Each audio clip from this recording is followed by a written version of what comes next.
dipersembahkan oleh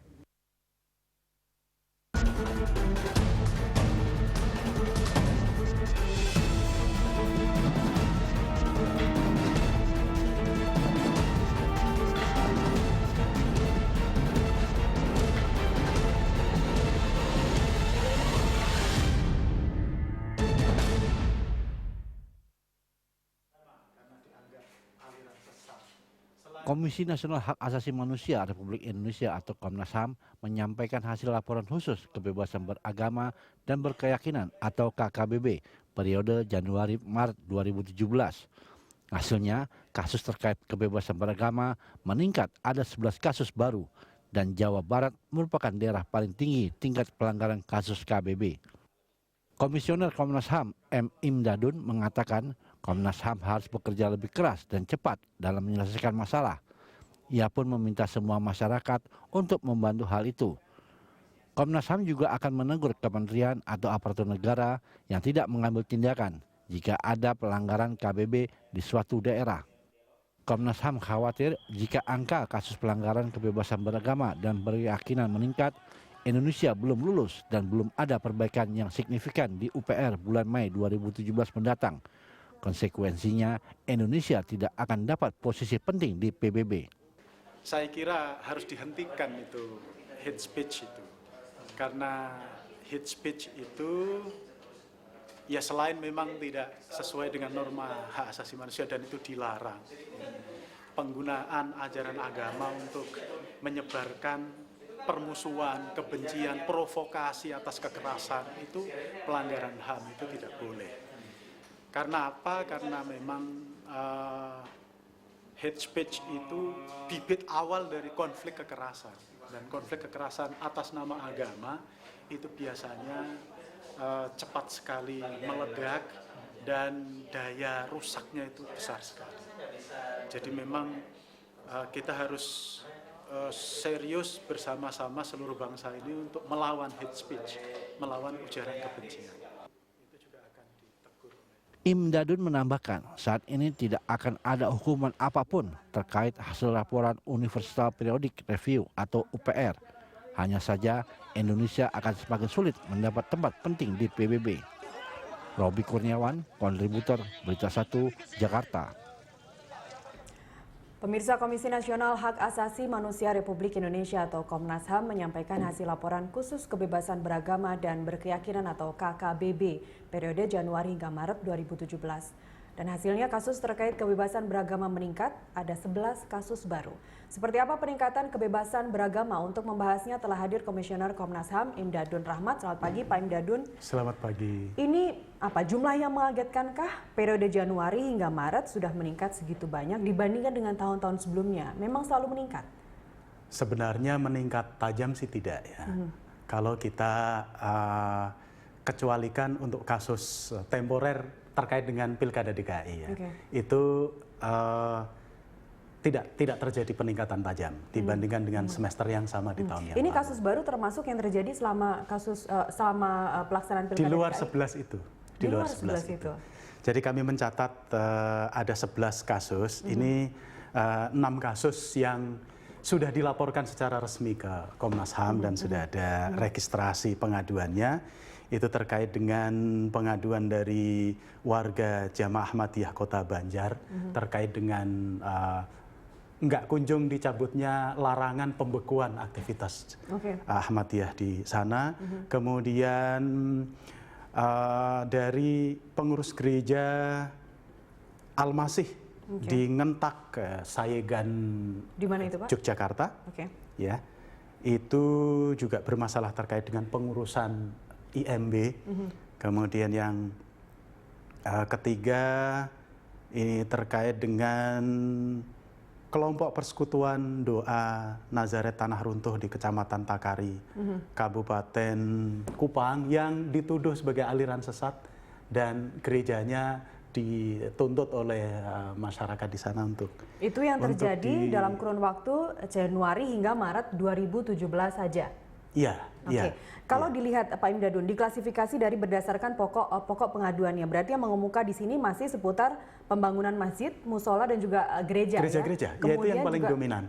pelarangan kegiatan beribadah, kemudian juga intimidasi kelompok-kelompok keagamaan ini yang masih terus mengemuka sejak dari tahun ke tahun, selalu klasifikasinya seperti ini yang mengemuka? Iya, ini menjadi tren umum ya. Jadi biasanya ini terkait dengan penolakan terhadap pendirian rumah ibadah, kemudian ditindaklanjuti dengan demo, protes, dan pengerahan massa. Nah, disitulah kemudian ada efek dominonya, apakah itu berupa hate speech, intimidasi, kekerasan, perusakan, bahkan terjadi penganiayaan. Bagaimana penanganan selama ini oleh pemerintah daerah? Sebab kalau kita lihat masyarakat tidak serta-merta membangun musola atau tempat beribadah lainnya seperti gereja ataupun masjid begitu. Selalu ada izin dengan RT setempat, RW setempat, dan juga hingga ke bupati atau wali kota. Bagaimana selama ini penanganan yang terjadi di daerah? Temuan kami di lapangan berbeda-beda ya, sangat tergantung kepada karakter dan sifat dari pemerintah daerah bersangkutan. Ada yang sangat responsif, ada yang punya pemahaman dan punya komitmen kuat pada perlindungan hak atas kebebasan beragama dan berkeyakinan, dan mereka biasanya aktif mengambil langkah-langkah dan kooperatif dengan upaya-upaya yang dilakukan oleh Komnas HAM, dan biasanya berhasil sedikit demi sedikit mengurai persoalan. Tapi ada juga yang menganggap ini persoalan tidak penting, bahkan menganggap kekerasan-kekerasan dan intimidasi, pelarangan itu sebagai hal yang wajar dan bukan masalah, dan bandel begitu ya nggak selesai-selesai. Jadi sangat tergantung pada tingkat efektivitas pemerintahan di dalam melakukan penghormatan dan jaminan perlindungan terhadap hak-hak beragama berkeyakinan. Memang kecenderungan umumnya adalah bahwa diawali dari protes kelompok intoleran, selalu begitu. Ya. Jadi kelompok intoleran merasa terganggu dengan keberadaan kelompok yang berbeda dengan mereka, yang kebetulan minoritas, lalu menggunakan sejumlah massa untuk menuntut, mendemo ke pemerintah untuk menyegel ini, melarang ini dan sebagainya. Dan pemerintah yang lemah, ya, yang tidak efektif, tunduk pada kemauan kelompok intoleran ini. Jadi fenomenanya adalah pemerintah tunduk dan dibajak oleh kelompok-kelompok. Kalau kita lihat dari aspek pelakunya, Pak Imdadun, pemerintah provinsi itu yang diadukan, pemerintah kabupaten, kota. Sekali lagi, kita misalnya mengambil contoh karena laporan yang dalam konvers oleh Komnas HAM kemarin, Bogor misalnya, salah satu daerah di Jawa Barat yang memang sangat tinggi. Kabupaten Bogor ya, sangat tinggi tingkat pengaduannya begitu. Apa saja kebijakan-kebijakan pemerintah Kabupaten Bogor dalam hal ini, dalam untuk meminimalisasi adanya kebebasan beragama supaya tidak berlebihan di sana? Seharusnya pemerintah take action ya,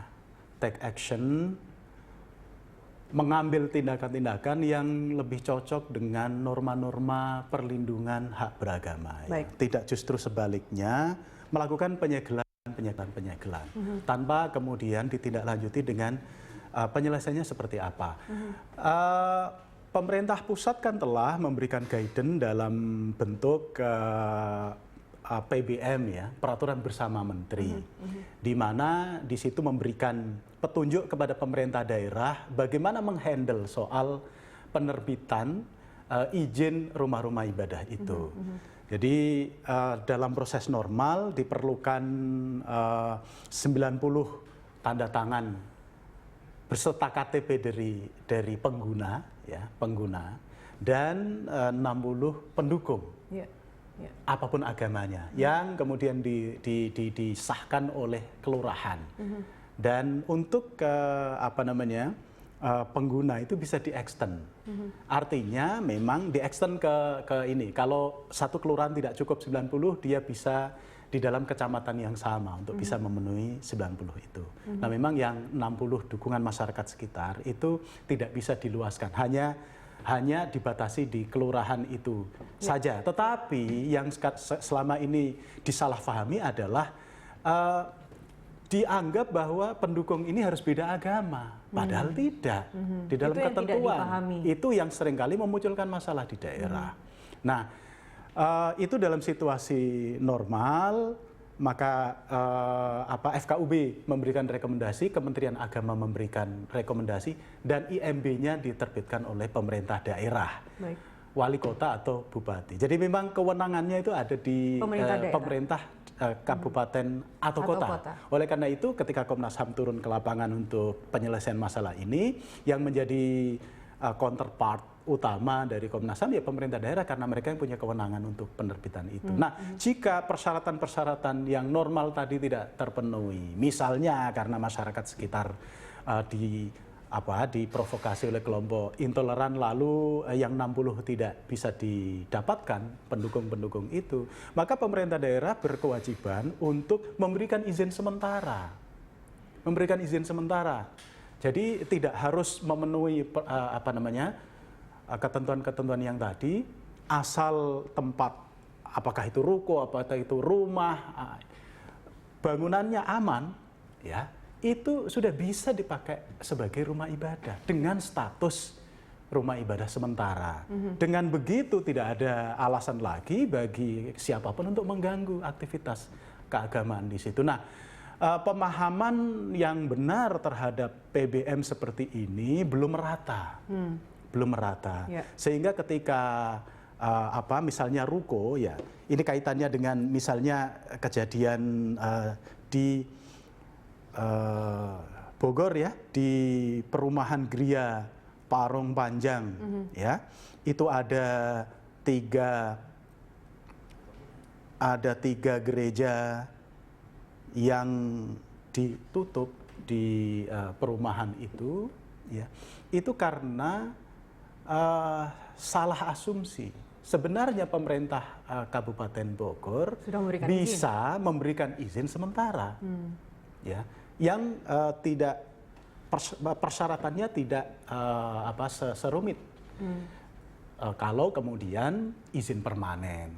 Nah, mekanisme izin sementara ini yang seringkali tidak ditempuh, sehingga jamaah dari rumah-rumah ibadah yang secara faktual memerlukan tempat ibadah ini menjadi terlunta-lunta. Ya, ya.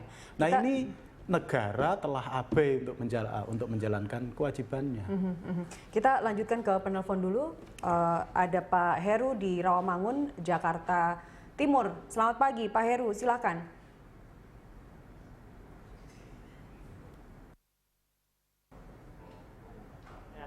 Dimulai dari atas, Mbak, ya. Baik. Saya tidak kebijakan dari atas. Contoh yang paling nyata lah di setiap ibu kota ini, kan baru ada peresmian Masjid Agung yang di Jakarta Barat, ya.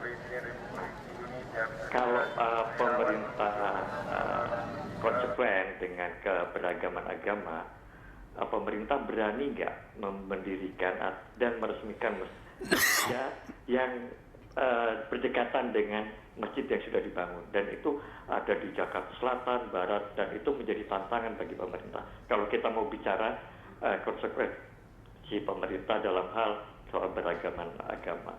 Dan itu yang kedua, terjadi itu di depan mata kita, setiap perumahan baik besar maupun kecil, mereka menyediakan prasarana umum berupa masjid, tetapi tidak ada gereja.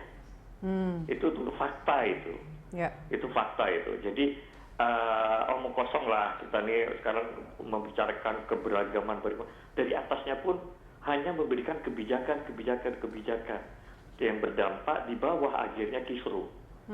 Nah, yang paling parah lagi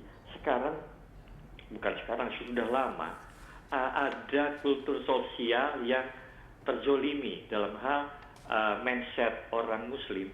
Kita bangun masjid itu pakai nyumbang sampai berdiri di pinggir jalan, pakai penjaringan ikan. Tetapi begitu orang membangun gereja, tidak ada tuh kegiatan itu. Nah, itu akan berdampak menjadi gunung es yang sewaktu-waktu akan mencair dan membanjiri ini, Pak. Ini bahaya sekali itu. Ya, saya melihat dari sisi sosialnya, ya. Nah, ini pemerintah harus ada action, bukan kebijakan. Semua kebijakan bisa, orang bodoh pun bisa membuat kebijakan, tetapi melaksanakan konsekuensi atas keberagaman itu yang kita tunggu. Ya, baik. Terima kasih Pak Heru di Rawamangun. Di Jakarta Barat, baru-baru ini sudah ada peresmian. Jika kita lihat memang bangunannya sangat permanen begitu ya, artinya kan dari sejak awal membangun itu sudah ada berbagai macam izin termasuk IMB yang paling penting dalam hal itu. Kegunaan bangunan itu untuk apa? Namun yang terjadi memang selama ini bangunannya sudah berdiri, ternyata tidak berfungsi seperti layaknya gitu. Jadi gini, saya menangkap ada harapan dari Pak Heru bahwa negara bersikap adil di dalam treatment, di dalam perlakuan terkait pendirian rumah ibadah bagi agama apapun. Saya setuju dengan itu. Tetapi yang perlu saya sampaikan adalah bahwa perlakuan yang adil tidak mesti sama. Artinya kalau ada masjid yang dibangun di sampingnya harus ada gereja. Tidak begitu. Tapi prinsipnya adalah kebutuhan nyata. Nah, sejauh keberadaan rumah ibadah itu merupakan kebutuhan nyata, maka kewajiban bagi pemerintah muncul untuk memfasilitasi kebutuhan itu. Jadi prinsipnya adalah kebutuhan nyata. Nah, kalau kebutuhan yang diada-adakan, sebenarnya rumah ibadah itu tidak ada jamaahnya, tidak penting-penting banget, ya tidak perlulah, karena memang prinsip kegunaan rumah ibadah itu untuk dipakai. Jadi prinsip kebutuhan nyata itu yang memunculkan kewajiban negara untuk memfasilitasinya. Jadi tidak berdasarkan pada sama rasa sama rata, kalau ada masjid harus ada gereja. Tidak begitu, tapi kebutuhan nyata. Baik, kita lanjutkan di segmen berikutnya. Kami kembali sesaat lagi, tetaplah bersama kami di Jurnal Pagi.